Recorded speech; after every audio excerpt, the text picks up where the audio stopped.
የፖለቲካ አፍንጮች ጸሐፊው ኢሳይያስ ልሳኑ ነው። አፍንጮ የሚል የልጆች መጽሐፍ ትዝ ይላችሁ ይሆን? ኢጣሊያዊው ካርሎ ኮሎዲ ፒኖኪዮ በሚል ርዕስ የጻፈው ትርጉም ነበር።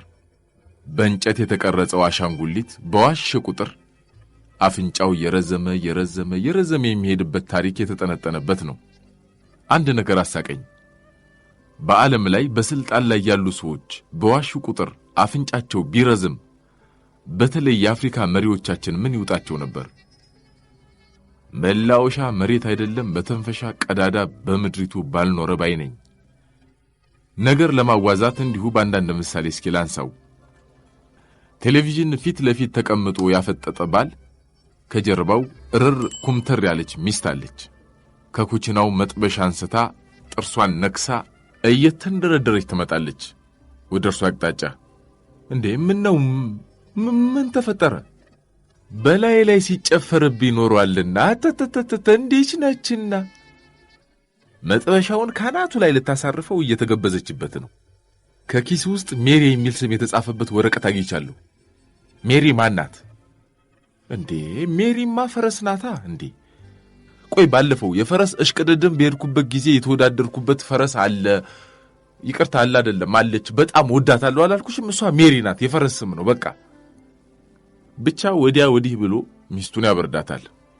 ገላጋገላ የመጣች ሚስት ቀዝቀዝ ማለት እኔስ ሌላ ነገር መስሎኝ በሚል እንደ መጸጸት እያደረጋት ወደ ኩሽናዋ ትመለሳለች። ባልም ልቡርፍ። ከሁለት ሳምንት በኋላ ተመሳሳይ ሁነት ሊደገም ነው። ባል ተብየው እዛው ከመከረኛ ቴሌቪዥን ፊት ለፊት አፍጥጦ እየተመለከተ እንዳለ ሚስት ከማድ ቤት መጥበሻውን አናቱ ላይ ልታውል ጥርሷን እንደነከሰች ትመጣለች። ምን ተፈጠረ አሁን ደግሞ? አይ አሁንማ እኮ ብላ ያቺ ፈረሷ ሜሪ እቤት ድረስ ስልክ ደወለች አናቱን አለችው ይባላል። ለዚህ ቧልት ታዲያ የኛ ሀገሩ እውነትና ንጋት ይጠራል የሚባለው ምሳሌ በልክ የተሰፋ ርዕስ አይመስላችሁም? የፖለቲካው ነጭ ውሸት ግራሞቴን እያጫረው ብዙ ነገር አስታወሰኝ። ካለቃው እስከ ምንዝሩ ከጭቃሹሙ እስከ ሆድ መዝሙሩ ድረስ በነጋ በጠባ ሲዋሸን ስጥ እንግዲህ እየተባባለ ሲሰጠን ይሄው አረጁ። መቼም በየትኛውም ሀገር በተለይ በአፍሪካ የሄደውም የመጣውን ፖለቲከኛ የስታስቲክስ ዳቦ ሲያስገምጠን አለ። በደርጉ ዘመን እዚህ አሜሪካ ልጃቸው እድል ብሎለት የመጣ በቀጭኑ ሽቦ ምን ልላክልሽ ማሚ ይላላሉ። እማማ የኔ እናት እሞድሽዬ እየቀረ ማሚ ዳዲ ምናምን ፋሽን ሆኖ ነበር። አሁንም ነው ለነገሩ። ማቀዝቀዣ ላክልኝ የኔ ልጅ ይሉታል። እንዴ ምን ልትከችበት ነው ብሎ ልጅ ቢጠይቅ ከራዲዮኑ ጋር አገናኘውና እቤት የሌለውን እህል ሁሉ እርሱ ይሞላበታል የእርሳቸው መልስ ነበር።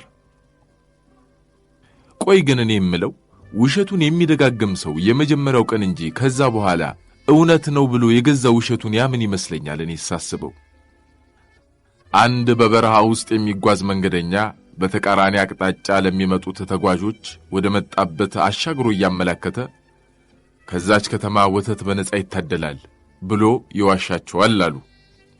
ላገኘው ሁሉ ውሸቱን እየተናገረ ጉዞውን እየቀጠለ ነው።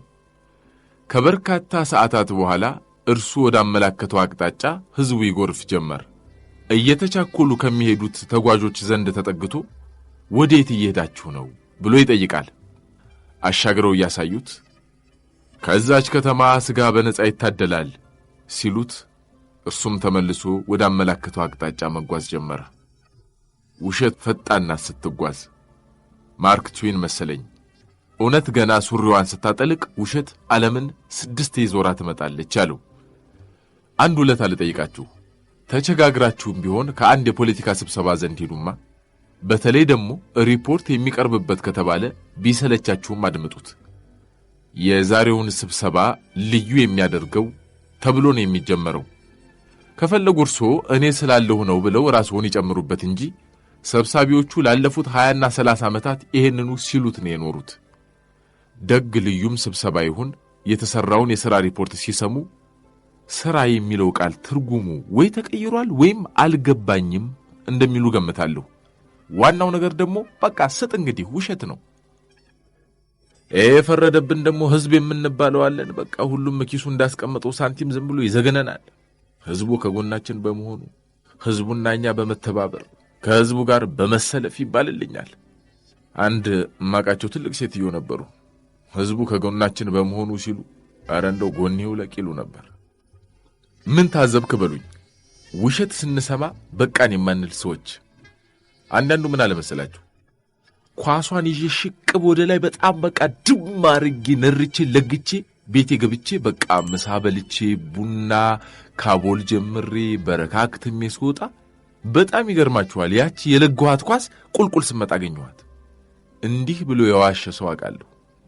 ይሉንታችን አንዳንዴ ወሰን ያጣና ውሸቱን ሲዘፈዝፉብን ላለማስቀየም ዋሻችሁም ሳንል አሽሟጠን መሄድ ሰራችን ነው።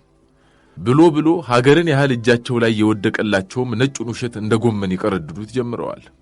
በየትኛውም ሀገር በተለይ ምን ያሳስበ የመሰላችሁ ይሄ በህዝብና በሀገር ላይ ያለ ውሸት። ጎረምሳ የከንፈር ወዳጁን ለማማለል ቢቀላምድ እስኪያቅፍ ድረስ ነው። ሀገርንና ህዝብን መዋሸት ግን እስከምን ድረስ ነው? አንዳንዴ እኮ ውሸቱን መዥረጥ ሲያረጉ ስሰማ እንደው ጥፍር ውስጥ ብቻ የሆነ ነገር ውስጥ ተደበቅ ይለኛል። ሶቪየት ህብረት ትዝ ትላችሁ ይሆናል። ብዙ ውሸት ነበረ። እነርሱ ስሙን አሳምረው ፕሮፓጋንዳ ነው የሚሉት። ትምህርት ቤት አንደኛ ክፍል ውስጥም ውሸት እንደ ትምህርት በደንብ ይሰጣል። አንድ ዕለት መምህሩ ተማሪዎች ዳቦ የሞላበት ሀገር ማን ነው ብለው ሲጠይቁ በምላሹ ተማሪዎች ሶቪየት ህብረት ይላሉ። አይስክሬም እንደ ልብ ያለበትስ ሶቪየት ህብረት፣ ቸኮሌት እንደ ልቦ ያለበት ሀገርስ ሶቪየት ህብረት ሲሉ አንዷ ጨቅላ ተማሪ በጣም አለቀሰች አሉ። መምህሩ ቢጨንቃቸው እንዴ ምን ነው ቆንጆ ልጅ ምን ሆንሽ ቢሏት በቃ እምቢያውን እዚህ ሀገር አልኖርም በቃ ሶቪየት ህብረት ውሰዱኝ አለች አሉ። አይ ልጅ መሆን ደጉ። በነገራችን ላይ አምላኬ ይችን ምድር ምን ነው ለውሸት አሳልፈ ሰጣት የሚል የምሬት ሐረግን ከእንግልጣሩ ደራሲ ሼክስፒር ላይ ያነበብኩ ነው። እንደ መሰናበቻ ግን ይህንን ቀን ልዩ የሚያደርገው ይህንን ቀን ልዩ የሚያደርገው ቆይ ምን ጋር ላይ ያይዘው ይህንን ቀን ልዩ የሚያደርገው በቃ ይህንን ቀን ልዩ የሚያደርገው አርብ ስለሆነ ነው። ምን ነው ሻሼ መሞት አለብኝ እንዴ ይህንን ቀን ልዩ የሚያደርገው ብዬ ስፈልግ። በሉ ደህና ሰንብቱ።